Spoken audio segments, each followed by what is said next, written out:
guys, today we're going to talk about rate of change or slope. So the rate of change is a number that shows how one variable changes in relation to the other.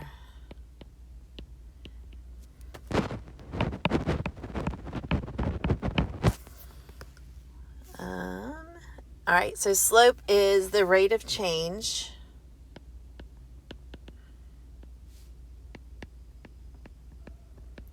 between 2 points on a line. And so we normally call slope the m. So if you have a line, the equation of a line, you have y equals mx plus b. M is the slope. Okay, and it's basically the change in y divided by the change in x. So we might say that is delta y over delta x. So delta means change in. So the easiest way to do it is to find two easy points on a line, and then you're going to find the rise over the run. Okay, so it's the change in y over the change in x. So in this case, the rise is 1, 2, 3, negative 3 because we went down. And then the run is 1, 2, 3, 4, 5 in the positive direction. So this is going to be negative 3 over 5. And it's negative. And just a quick review, if you remember our slope man, remember he had eyes that look like this. So it's positive if it goes up, it's negative if it comes down. If you have a vertical line, it's undefined. And then if you have a horizontal line, it's 0. All right, so that's his faith. Okay, so that's kind of how you remember the different slopes. But for this, you're going to need to know positive and negative. All right, so let's look at a few of these graphs. And I'm not going to do all of them because you need to finish some of them for practice. But I'm going to do the first few. So I'm going to pick 2 points on the line that kind of cross at a good corner. And then I'm going to measure the rise over the run. So the rise is 1, 2, 3, 4. So the rise is 4. So I'm basically drawing a triangle. And the run is 1, 2, 3, 4, 5, 6. So the run is 6. And it's positive, so I should have a positive number. So 4 over 6, and then I need to reduce that to 2 over 3. And it's positive. So I probably could have picked this point here and done it this way. And then that would be 2 over 3. So a line has the same slope no matter what 2 points you pick on it. Okay? So right away, I can look at this and say this is a negative slope. But I'm going to pick 2 points. So if I say here and here,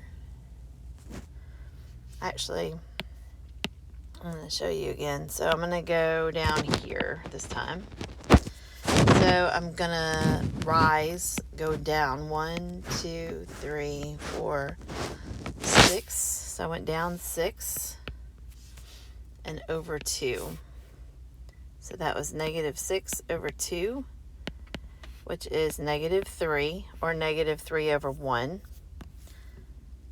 And so I wanted you to see that had I picked another point, this one, I would be down negative 2 and negative 3 and over 1.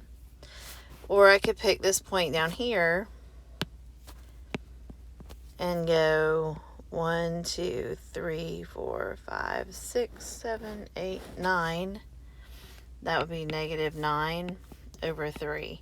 So that would still give me negative 9 over 3, still gives me negative 3. So no matter what 2 points I pick on my line, I'll get the same slope no matter what. All right, so that's rise over run, and you guys need to finish these 4 for your practice. And then I can also do this from a table.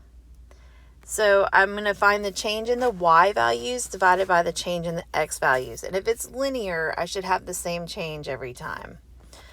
So in this case, my y values up to here, from here I went -4 and then -4. And this one is just -2. So let's look to see what the x's do. So this is, it goes up 2. This went up 2. And this went up 2. So I'm not sure what's going on there. This should have been a -7. All right, we're going to ignore this last row. That's not good. Anyway, so -4 over +2 is just going to give me a slope of -2. So that's a negative number. So one side goes up and the other side goes down. Your slope is going to be negative. Okay, so here we have, I went up 2, I go up 2, so the slope is +2 on top. And then here I went up 3 and up 3, so that's +3. So 2/3 is my slope, and that is positive. For B, I went from -6 to -1, I added 5. From -1 to 4, I added 5. Here, I added 3. And then added 3. So my y was 5, and my x was 3. So it's just 5/3, and it's positive. Okay? So you guys need to finish the rest of those. Well, here, I'll do one more. Here I went down 2 and down 2. And here I went up 5 and up 5. So -2 over +5 is -2/5. So that's negative. Okay, and you guys finish the rest for your practice. And then finally, if you have points, we're going to call those x1, y1, and x2, y2. It doesn't matter which ones are which. Just be consistent. So if your first point you want to call 1 and 1, and your second point you want to call 2 and 2, that's probably the best way to do it. Then it's the least confusing. So I'm going to do y2 minus y1. So I'm going to write them up here. x1, y1, x2, y2. So y2 is 7. y1 is -6. x2 is 1. And then x1 is 3. So 7 minus -6 is the same thing as 7 plus 6, which is 13. And then -2 on the bottom. So that's going to give me -13 over 2. And of course that's negative. To do it with another set, I've got x1, y1, x2, y2. So I'm going to do 8 minus 4 on top, and then 11 minus 5 on the bottom. 8 minus 4 is 4. 11 minus 5 is 6. So I do need to reduce that to 2/3, and that will be positive. And then with another set, I have x1, y1, x2, y2. So y2 is 5 minus y1 is 9. x2 is 2 minus x1 is 1. So 5 minus 9 is -4.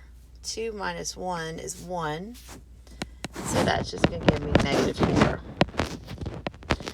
And of course that's negative. So one more. I have x1, y1, x2, y2. So I'm going to do -1 minus 3 over -3 minus -2. And you could put that straight into your calculator also. So you don't actually have to do all that in your head, but it's good practice. So -1 minus 3 is -4. -3, and this is going to turn into +2, is going to be -1. So -4 over -1 is just 4. So that's going to be positive. And that is slope. So if you have any questions, just let me know.